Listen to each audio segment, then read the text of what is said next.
House Bill 800, passed through the House in a pretty easy vote. What do you see this and expect it to do in the Senate? And as far as the convention itself, what are your thoughts on that?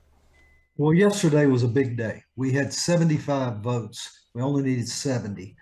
And it was a clear indication that the House members believe that this is a good thing for the state of Louisiana. You know, we have the largest constitution of any state in the nation by multiples. We've the amendments, the 215 amendments since 1974 make up a larger volume than the original Constitution. And the Constitution limits us tremendously in making cuts that we need to do to balance the budget, where it's not necessary to raise taxes, which we don't want to do. And given the $500 million deficit that we are uh, having forecasted for us next year,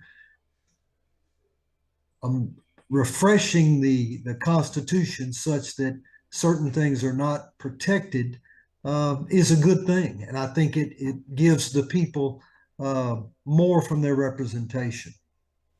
Gotcha. And so when you look at the bill itself and you look at the controversy behind it, there's been a lot of people talking about not having public inputs and not being able to have a voice as far as the delegation, as well as the representatives and senators that are also in that. What do you say to people that are maybe feel like they may be misrepresented in that sense without having that voice?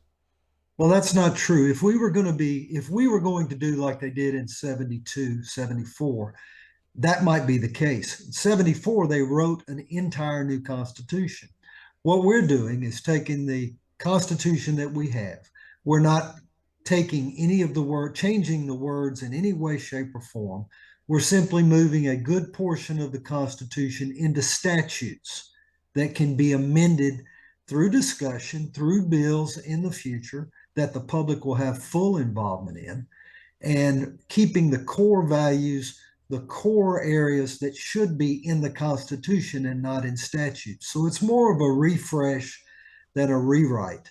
And so, from that standpoint, they'll have opportunity. We have a constitutional convention that will be limited in its nature, but there'll be public hearings, public opportunity, and most importantly, public vote. The public will have to vote on whether we're going to do this in November during the presidential elections. So there's plenty of opportunity to comment.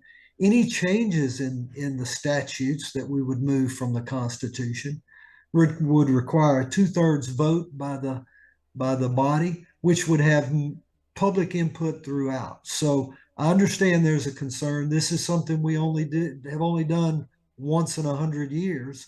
So it's something that we think is well overdue, and is part of trying to create a new Louisiana where we're not 50th in everything, and where we can actually do some significant things to make this state productive and move us forward. And so now looking at the bill, obviously with a couple amendments attached to it, one of the things is now the fact that you'll see it happen in August instead of it happening during the legislative session. How is that going to affect the way this convention goes as opposed to starting in May, ending in June, and now starting in August? I think what we're talking about doing is using the time between June 3rd, when we sign out here in the regular session, and August to have committee meetings, opportunities for people to talk on different areas before we ever get back here in August for the actual convention. And that would in and of itself give the public more opportunity to have discussion, and we could bring a report from those discussions to the convention in August. It takes away the argument that we're going too fast. It takes away the argument that the public's not involved. And I think it just gives everyone an opportunity to have more buy-in, more discussion, and more opportunity to give their opinion. Gotcha. And one final thing for you. So as far as Central Louisiana and the state goes, how will this improve not only for Louisiana and for Central Louisiana, but for the region itself? And how is this going to improve that in the future? I think it makes our state more in line with the rest of the country in the way that they govern their state. I think it makes us more attractive to outside businesses who want some rationality and normalcy to the way it's governed.